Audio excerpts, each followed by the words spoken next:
हाथों में कुल्हाड़ी, सफेद कपड़े, चेहरे पर नकाब भटिंडा आर्मी कैंप में बुधवार 4:30 बजे करीब 2 मास्कमैन दाखिल होते हैं।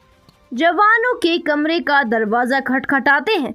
जैसे ही दरवाजा खोला जाता है तो धड़ाधड़ फायरिंग करके 4 जवानों को मौत के घाट उतार दिया जाता है। 80 मीडियम रेजिमेंट के 4 जवानों की हत्या कर दी जाती है उन्हीं के कैंप में।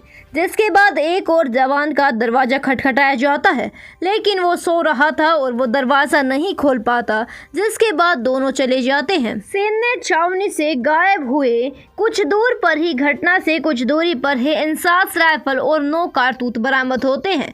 यहाँ पर हत्यारों के हाथ में कुल्हाड़ी बताई जा रही है, लेकिन उन्होंने उस कुल्हाड़ी का इस्तेमाल नहीं किया, बल्कि गोलियों से धनाधन फायरिंग करके और 4 जवानों को मौत के घाट उतार दिया। हमारे 4 जवान शहीद हो गए। आपको बता दें कि यहाँ पर हत्यारों की संख्या 2 बताई जा रही है।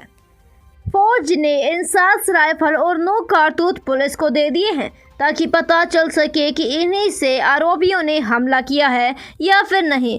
इस मामले को आतंकियों से जोड़कर भी देखा जा सकता है, लेकिन बताया जा रहा है कि भटिंडा बहुत ही ज़्यादा सुरक्षित छावनी है और यहाँ पर ऐसा हमला होने की कोई उम्मीद नहीं है। पहले तो सेना ने मना कर दिया कि ऐसा नहीं हो सकता, लेकिन अब उस एंगल से भी जाँच की जा रही है। इस घटना को अंजाम बुधवार की सुबह करीब 4:35 पर दिया गया था, जहां पर हमलावर चुपके से छावनी में घुस आते हैं और जवानों के कमरे का दरवाज़ा खटखटाते हैं। जैसे ही जवान दरवाज़ा खोलते हैं उन पर अंधाधुंध फायरिंग कर दी जाती है और हमारे 4 जवान इसमें शहीद हो जाते हैं। जिसके बाद हत्यारे एक और जवान के कमरे का दरवाज़ा खटखटाते हैं, लेकिन वो सो रहा था इसलिए दरवाज़ा नहीं खोल पाता, तो वो वहाँ से चले जाते हैं। लेकिन यहाँ पर अचंभे की बात तो ये है कि हत्यारों को अब तक गिरफ्तार नहीं किया गया है। अब तक पुलिस को इसमें कामयाबी नहीं मिल सकी है। अभी तक पुलिस को इस मामले में आतंकी संगठन के शामिल होने का कोई भी सबूत नहीं मिला है। हालांकि अब तक उनका मकसद भी जाहिर नहीं हो सका है कि किस मकसद से 4 फौजियों की हत्या की गई है। भटिंडा मिलिट्री स्टेशन में 4 जवानों की हत्या के 36 घंटे बाद भी कई सवालों के जवाब अब तक नहीं मिल सके हैं।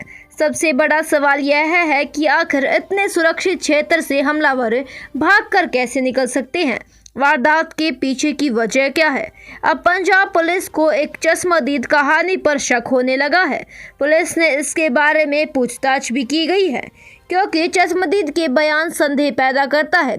उसने कहा कि वो अपने साथ कुल्हाड़ी लाए थे, लेकिन किसी के शव पर भी कुल्हाड़ी के चोट का कोई भी निशान नहीं मिल रहा है। भटिंडा शहर के शहीद भाई मणि सिंह सिविल अस्पताल में 4 जवानों का पोस्टमार्टम कराया गया। पोस्टमार्टम में कई गोलियां लगने की पुष्टि हुई है, लेकिन कुल्हाड़ी या फिर कोई भी तेजधार हथियार का कोई निशान नहीं मिल सका है। सवाल यह है कि हमलावरों में से एक कुल्हाड़ी क्यों लेकर आया था, जबकि हमलावरों ने उसका इस्तेमाल किया ही नहीं। इसके अलावा ड्यूटी पर मौजूद किसी अन्य ने सुरक्षित परिसर में हमलावरों की गतिविधियों को भी नहीं देखा। दोस्तों, आपको क्या लगता है इस खबर के बारे में? इसकी राय आप हमें कमेंट सेक्शन में ज़रूर दीजिएगा। आप हमारे 4 जवान भाइयों के शहीद होने पर भगवान से प्रार्थना ज़रूर कीजिएगा। साथ ही साथ इस चैनल को सब्सक्राइब कर लीजिएगा ताकि कोई भी अपडेट आप फ्यूचर में मिस ना कर सके।